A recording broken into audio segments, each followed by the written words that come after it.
Bonjour, allez aujourd'hui je vais vous faire un petit tuto qui sera assez rapide, hein, qui fera moins de 15 minutes très certainement. Aujourd'hui on parle donc de gravage sur feuille de grattage. Vous savez ces fameuses feuilles où on gratte un petit peu et derrière c'est multicolore. Les miennes viennent d'Amazon, je vous mettrai un lien en bas dans la description. Elles sont de super bonne qualité. Il y en a qui gravent sur des cartes Action, bon peut-être, je connais pas, donc je connais pas la qualité, donc du coup je m'avancerai pas à vous dire quoi que ce soit là-dessus.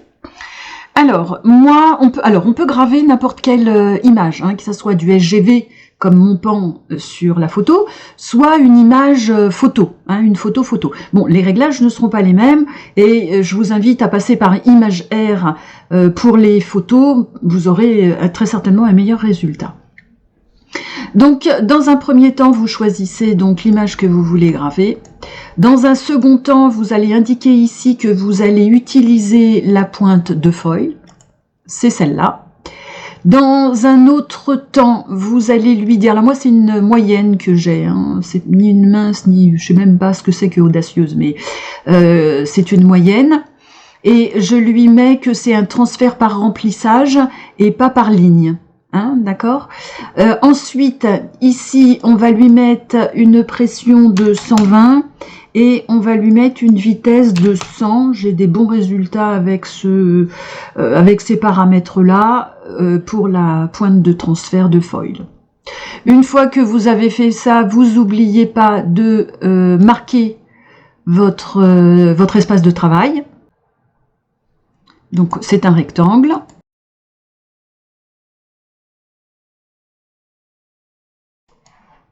Et ensuite, de faire rentrer donc votre visuel dans votre espace de travail.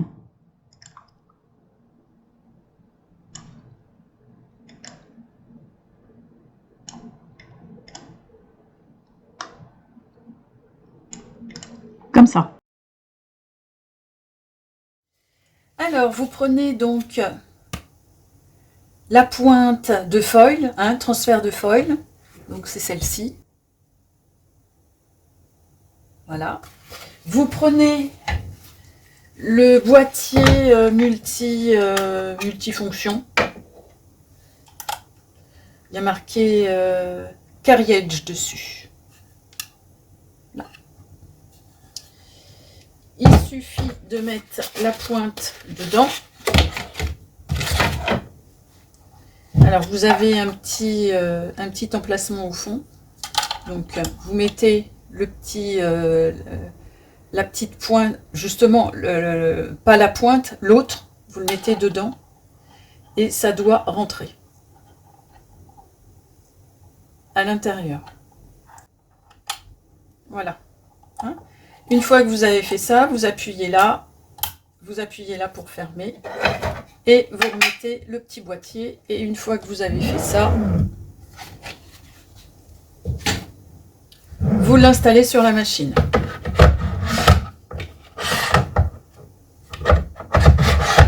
Et vous fermez. Et vous le repositionnez. Vous mettez votre tapis rose. Vous mettez votre feuille donc de papier à gratter. Et on va faire la mesure. Hein, donc le point là et le point là. Une fois que vous avez fait ça, eh ben on y va. On envoie la gravure. Alors, le résultat de notre pan est vraiment très très joli. Et puis là, vous ne le voyez pas, mais les couleurs sont vraiment très brillantes. Hein. Donc, voilà, c'est vraiment très très sympa. C'est vraiment très sympa.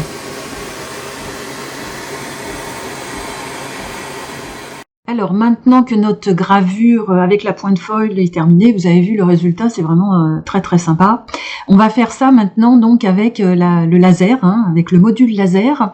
Donc du coup on enlève notre tapis qui va être très sale, hein, parce que ça va avoir fait plein de petits déchets, donc il faudra le passer à l'eau savonneuse et le laisser sécher.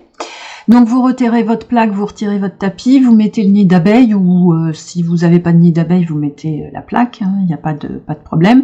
Vous l'attachez bien pour pas que ça vole, hein, que ça se déplace, hein, que votre feuille de papier à gratter se déplace pendant la gravure. Donc on va mettre en puissance 30, en vitesse on va mettre 225, on va mettre 120 lignes par centimètre. On n'oublie pas de marquer sa surface, on n'oublie pas non plus cette fois de faire la mesure automatique. Hein. Tout à l'heure on n'en a pas eu besoin, mais là il faut le faire. Et une fois qu'on a fait ça, on lance le processus et on se retrouve quand c'est terminé. Alors à gauche vous avez donc la gravure avec la pointe laser et à droite vous avez la gravure avec la pointe folle. Donc vous voyez qu'il y a vraiment pas photo, hein, si je peux m'exprimer ainsi. Et bien écoutez, voilà, ce petit tuto est terminé, j'espère qu'il vous aura aidé et puis moi je vous dis à très bientôt. On se retrouve très vite et si cette vidéo vous a plu, n'hésitez pas à liker et à vous abonner.